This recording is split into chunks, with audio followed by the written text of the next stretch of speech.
René Guénon, Le théosophisme, histoire d'une pseudo-religion. Chapitre 20, Le Messie futur.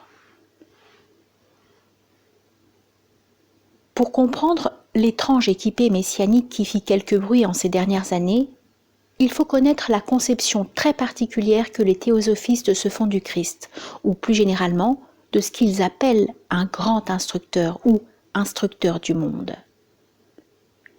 Ces deux expressions sont la traduction des termes sanscrits Mahaguru et Jagadguru, qui servent simplement en réalité à désigner les chefs de certaines écoles brahmaniques. Ainsi, le Jagadguru authentique est le chef de l'école védantine de Shankaracharya. Disons en passant à ce propos, et pour mettre en garde contre des confusions possibles, que le personnage auquel ce titre appartient légitimement à l'époque actuelle n'est pas celui qui se fait passer pour tel dans des publications où l'exposition du Vedanta est notablement déformée à l'usage des Occidentaux, bien que la dénaturation y soit encore moins complète, il faut le reconnaître, que chez Vivekananda et ses disciples. Cette histoire a des dessous politiques assez curieux, mais qui nous entraîneraient trop loin de notre sujet. Quand les théosophistes parlent du Mahaguru dans leurs ouvrages, le personnage dont il s'agit n'est aucun de ceux auxquels cette qualité est reconnue dans l'Inde, mais il est identique au Bodhisattva, dont ils ont fait, comme nous l'avons vu déjà, le chef du département de l'instruction religieuse, dans le gouvernement occulte du monde. D'après la conception bouddhique, un Bodhisattva est en quelque sorte un Bouddha en devenir. Un être qui est sur le point d'atteindre l'état de Bouddha ou la possession de la sagesse suprême et qui se trouve présentement au degré immédiatement inférieur à celui-là. Les théosophistes admettent bien cette conception, mais ils y ajoutent maintes fantaisies qui leur appartiennent en propre. C'est ainsi que, pour eux, il y a deux fonctions qui sont en quelque sorte complémentaires, celle du Manu et celle du Bodhisattva.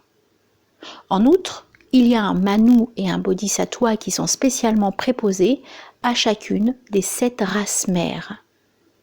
Quand un Bodhisattva a terminé son rôle, il devient Bouddha et est remplacé par un autre adepte. Le Manu, lorsque s'achève la période dans laquelle il devait exercer ses fonctions, passe de même à un rang supérieur, mais qui n'est pas précisé. Enfin, l'ère du Manu et celle du Bodhisattva ne coïncident pas. Car, ouvrez les guillemets, un Manu commence toujours avec la première sous-race de la race mère, tandis que le Bodhisattva a toujours son œuvre à cheval sur 2 grandes races. Fermez les guillemets. Ceci posé, nous pouvons revenir à la conception du Christ historique que les théosophistes ont soin de distinguer du Christ mystique, c'est-à-dire du principe supérieur de l'homme dont il a été question plus haut et aussi du Christ mythologique ou Dieu solaire. Car ils admettent les conclusions de la prétendue science des religions sur les mythes et leur interprétation astronomique. Madame Blavatsky faisait une distinction qui ressemble à un jeu de mots entre Christos et Krestos. Elle réservait le premier de ces 2 termes au Christ mystique, et elle regardait le second comme désignant un certain degré d'initiation dans les mystères antiques. Tout homme qui avait atteint ce degré était donc non pas Christos, mais Krestos, et tel put être le cas de Jésus de Nazareth, si toutefois l'on admet son existence historique dont, pour sa part, elle doutait fortement. Voici en effet l'un des passages où elle s'explique le plus nettement à cet égard. 2 points, ouvrez les guillemets.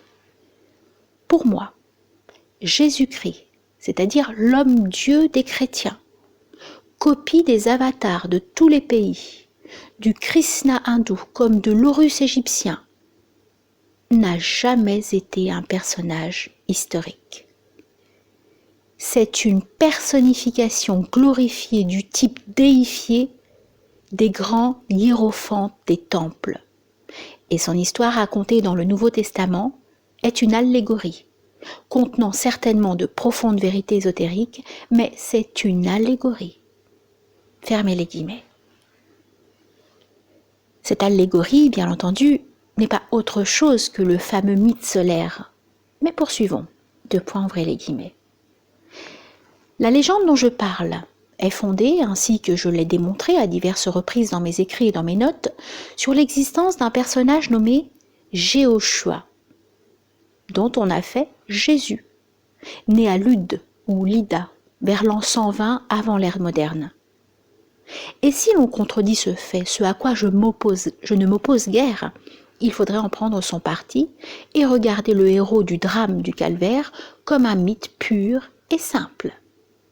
Fermez les guillemets. Pourtant, un peu plus tôt, Madame Blavatsky s'était exprimée d'une façon bien différente et beaucoup plus affirmative sur le fait dont il s'agit. Ouvrez les guillemets. Jésus fut un Christos, qu'il ait vécu réellement pendant l'ère chrétienne ou un siècle auparavant, sous le règne d'Alexandre Janès et de sa femme Salomé, à Lude, ainsi que l'indique le Sefer Toldot Jéhoshua. Fermez les guillemets. La source qu'elle cite ici est un livre rabbinique, composé avec un évident parti pris de polémique antichrétienne, et dont on s'accorde généralement à regarder la valeur historique comme tout à fait nulle. Cela n'empêche pas que, répondant à quelques savants d'après lesquels cette assertion serait erronée, et parmi lesquels il faut ranger Renan lui-même, elle ajoutait en note, ouvrez les guillemets, « Je dis que les savants mentent ou déraisonnent. C'est nos maîtres qui l'affirment. Si l'histoire de Jéhoshua ou Jésus ben Pandira est fausse, alors tout le Talmud, tout le canon juif est faux. Ce fut le disciple de Jéhoshua ben Parachia, le 5e président du Sahandérien depuis Ezra, qui réécrivit la Bible. Compromis dans la révolte des pharisiens contre Janéus en 105 avant l'ère chrétienne, il s'enfuit en Égypte, emmenant le jeune Jésus avec lui. Bien plus vrai ce récit que celui du Nouveau Testament dont l'histoire ne dit mot. Fermez les guillemets. Ainsi, voilà des faits dont ses maîtres, eux-mêmes, à l'en croire, lui avaient garanti la réalité. Et quelques mois plus tard, elle ne s'oppose plus à ce qu'on les traite de simples légendes. Comment expliquer de semblables contradictions, sinon par ce cas pathologique que devait dénoncer ensuite le directeur de la revue, même qui avait publié toutes ces élucubrations. Tout autre est l'attitude de Madame Besan, car elle affirme au contraire l'existence historique de Jésus, tout en la reportant elle aussi un siècle environ avant l'ère chrétienne. Nous allons résumer le récit singulier qu'elle fait à ce sujet dans son Christianisme ésotérique. L'enfant juif, dont le nom fut traduit par celui de Jésus, naquit en Palestine l'an 5 avant notre ère. Ses parents l'instruisirent dans les lettres hébraïques. À 12 ans, il visita Jérusalem, puis fut confié à une communauté essénienne de la Judée méridionale. Disons tout de suite que l'histoire des relations de Jésus avec les Esséniens n'a pas été inventée de toutes pièces par les théosophistes et que, avant eux, bien d'autres organisations occultes ont voulu en tirer parti. C'est d'ailleurs une habitude assez courante dans ces milieux de se réclamer des Esséniens, que certains prétendent rattachés aux bouddhistes, on ne sait trop pourquoi, et chez lesquels on a voulu trouver une des origines de la maçonnerie. Il y a même eu en France, il y a une 30aine d'années, une secte spirite qui se disait essénienne, et pour laquelle il y avait 2 messies, Jésus et Jeanne d'Arc. On y attachait une grande importance à un manuscrit relatif à la mort de Jésus, soi-disant retrouvé à Alexandrie, et publié à Leipzig en 1849 par un certain Daniel Ramé. Une traduction anglaise de cet écrit, dont le but manifeste est de nier la résurrection, apparut récemment en Amérique sous les auspices de la Grande École, ou Ordre de Lumière, dont nous avons parlé précédemment. Mais revenons au récit de Madame Besan. À 19 ans, Jésus entra au monastère du mont Serbal, où se trouvait une bibliothèque occultiste considérable, dont beaucoup de livres provenaient de l'Inde transhimalayenne. Il parcourut ensuite l'Égypte, où il devint un initié de la loge ésotérique de laquelle toutes les grandes religions reçoivent leur fondateur, c'est-à-dire de la Grande Loge Blanche, qui à cette époque n'était pas encore centralisée au Tibet, bien qu'un autre écrivain, qu'on assure d'ailleurs n'être pas théosophiste, et à l'égard duquel les théosophistes témoignèrent même quelques méfiances, prétendent avoir retrouvé des traces du séjour de Jésus dans cette dernière contrée où il aurait été connu sous le nom d'Issa. La suite demande encore quelques explications, car c'est ici que nous en arrivons à la façon dont se produit, d'après les théosophistes, la manifestation d'un grand instructeur, ou même parfois celle d'un maître de moindre importance. Pour épargner à un être aussi évolué la peine de se préparer lui-même un véhicule en passant par toutes les phases du développement physique ordinaire, il faut qu'un initié ou un disciple lui prête son corps, lorsqu'après y avoir été spécialement préparé par certaines épreuves, il s'est rendu digne de cet honneur. Ce sera donc à partir de ce moment le maître qui, se servant de ce corps comme s'il était le sien propre, parlera par sa bouche pour enseigner la religion de la sagesse. Il y a là quelque chose d'assez analogue au phénomène que les spirites appellent incarnation. Mais avec cette différence qu'il s'agirait dans ce cas d'une incarnation permanente. Il faut ajouter que des maîtres vivants pourraient d'une façon semblable se servir occasionnellement du corps d'un disciple, ce qu'ils auraient fait souvent avec Madame Blavatsky. On dit encore que les maîtres ne se réservent pas exclusivement le privilège de la réincarnation par substitution, et qu'ils en font parfois bénéficier leurs disciples les plus avancés. Sur ce dernier point, nous avons rapporté plus haut les affirmations de Sinnett et de M. Leadbeater, d'après lesquelles Madame Blavatsky serait ainsi passée dans un autre corps aussitôt après sa mort. Mais le cas qui nous intéresse plus particulièrement ici est celui de la manifestation des maîtres. On semble admettre, sans toutefois l'affirmer toujours d'une façon absolue, que Bouddha se servit du moyen que nous venons d'indiquer. Voici ce que dit là-dessus M. M. Leadbeater. Ouvrez les guillemets. Il se peut que le corps d'enfant né du roi Suddhodana et de la reine Maya n'ait pas, dans les premières années, été habité par le Seigneur Bouddha lui-même, qui, comme le Christ, aurait demandé à un de ses disciples de prendre soin de ce véhicule et n'y serait entré qu'au moment où ce corps se trouva affaibli par les longues austérités qu'il s'infligea pendant 6 années pour trouver la vérité. S'il en est ainsi, il n'est pas étonnant que le prince Siddhartha n'ait pas conservé la mémoire de toutes les connaissances acquises antérieurement par le Seigneur Bouddha, puisqu'il n'était pas la même personne. Fermez les guillemets. Siddhartha aurait donc été, de même que Jésus, le disciple choisi par le maître pour préparer un corps adulte et le lui céder ensuite. Sacrifice que ses disciples seront toujours heureux de lui faire. Et ce qui n'est donné que comme une simple hypothèse dans le passage que nous venons de citer, est présenté ailleurs par le même auteur comme un fait certain et d'un caractère très général. Ouvrez les guillemets. L'idée d'emprunter un corps approprié est toujours adoptée par les grands êtres lorsqu'ils pensent qu'il est bon de descendre parmi les hommes dans les conditions actuelles. Le seigneur Gautama agit ainsi lorsqu'il vint sur terre pour atteindre la dignité de Bouddha. Le seigneur Maitreya fit de même lorsqu'il vint en Palestine il y a 2000 ans. Fermez les guillemets. En tout cas, en ce qui concerne la manifestation du Christ dont il s'agit dans cette dernière phrase, les théosophistes actuels sont toujours très affirmatifs. Madame Besan dit que le disciple Jésus, parvenu à l'âge de 29 ans, était devenu apte à servir de tabernacle et d'organe à un puissant Fils de Dieu, Seigneur de compassion et de sagesse, selon ces mots. Ce maître descendit donc en Jésus, et pendant les 3 années de sa vie publique, c'est lui qui vivait et se mouvait dans la forme de l'homme Jésus, prêchant, guérissant les maladies et groupant autour de lui quelques âmes plus avancées. Reprenons les propos de Madame Blavatsky, Madame Besan.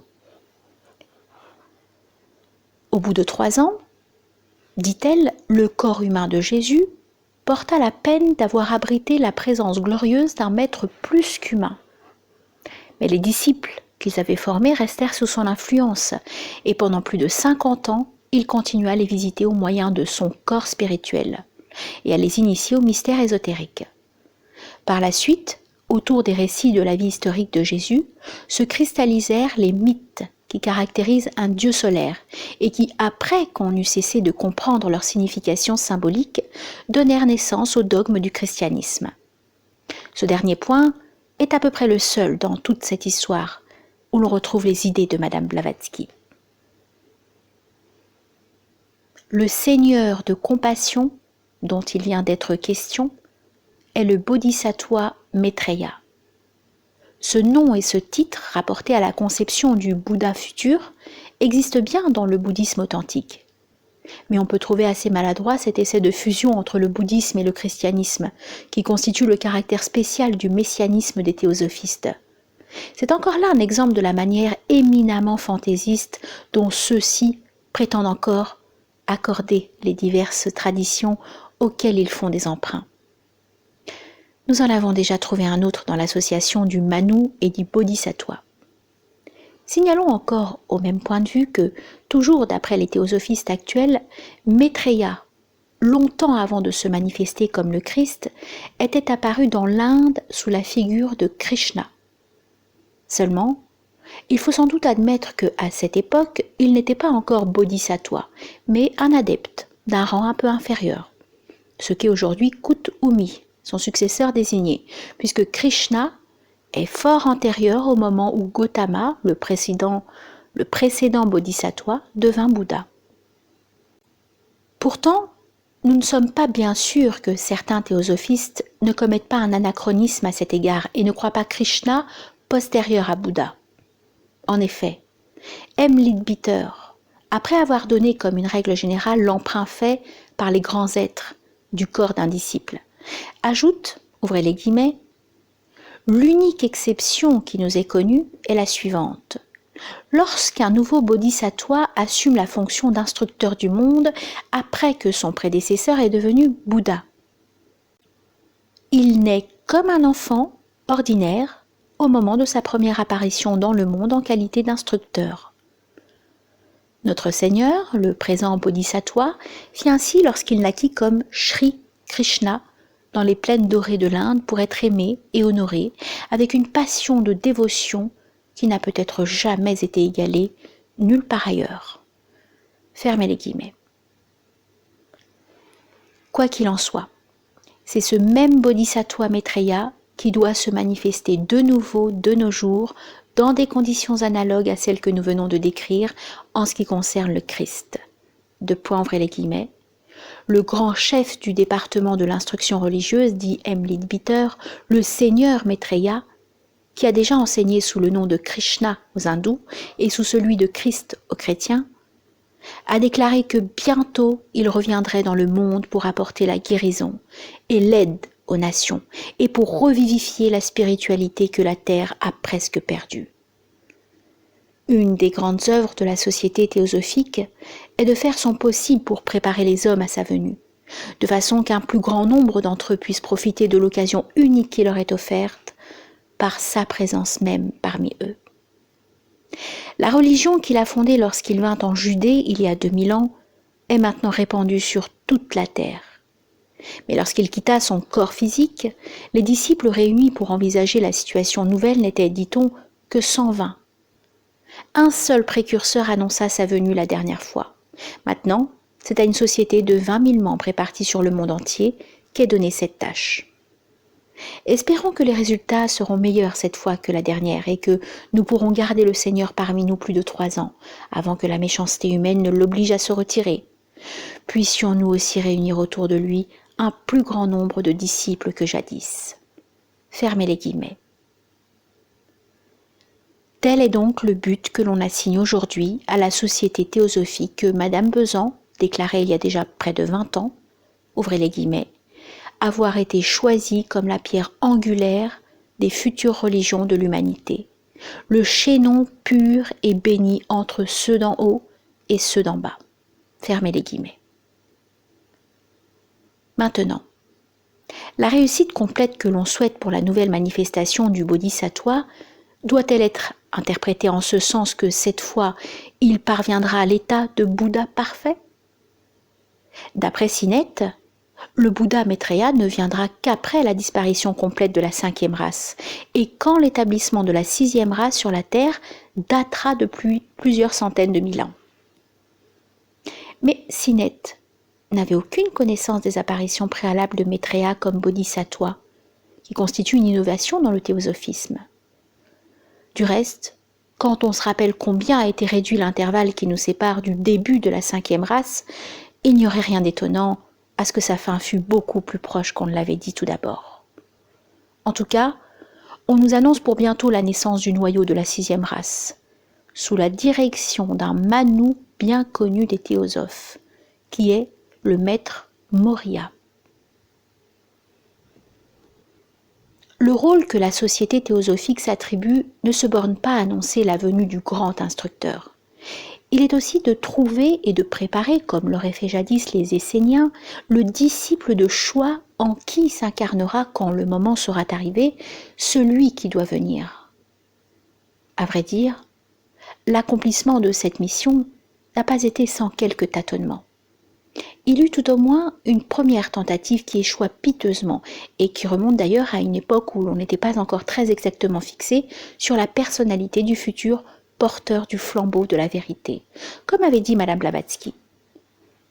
C'était à Londres où une sorte de communauté de théosophistes existait alors dans le quartier de St. John's Wood.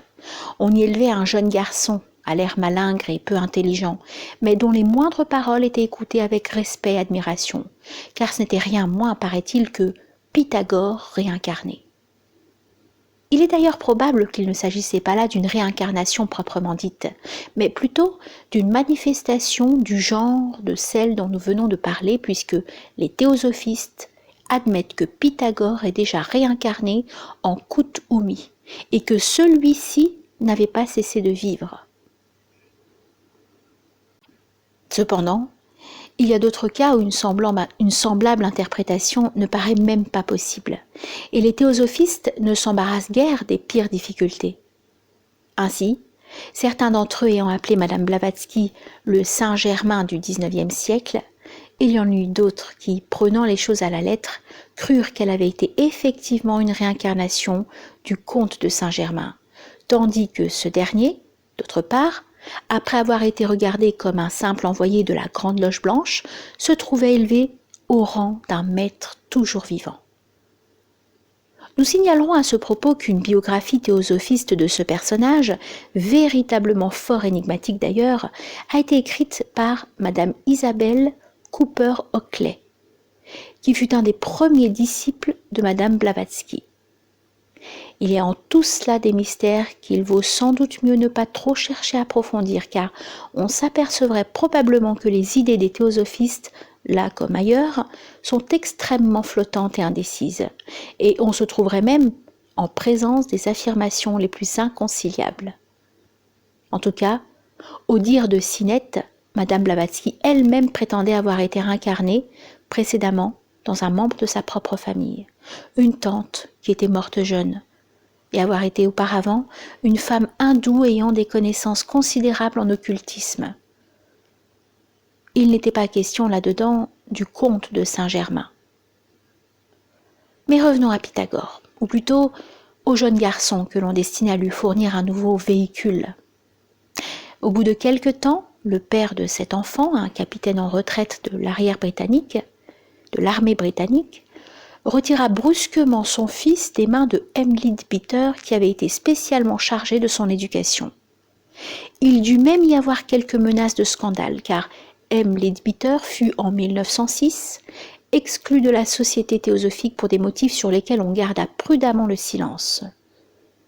Ce n'est que plus tard qu'on eut connaissance d'une lettre écrite alors par Madame Besan, et dans laquelle elle parlait de méthodes dignes de la plus sévère réprobation. Réintégré cependant en 1908, après avoir promis de ne pas répéter les conseils dangereux donnés jadis par lui à des jeunes gens, et réconcilié avec Madame Besan, dont il devint même le collaborateur constant à Adyar, M. Leadbeater devait jouer encore le principal rôle dans la seconde affaire, beaucoup plus connue, et qui allait aboutir à un dénouement presque similaire.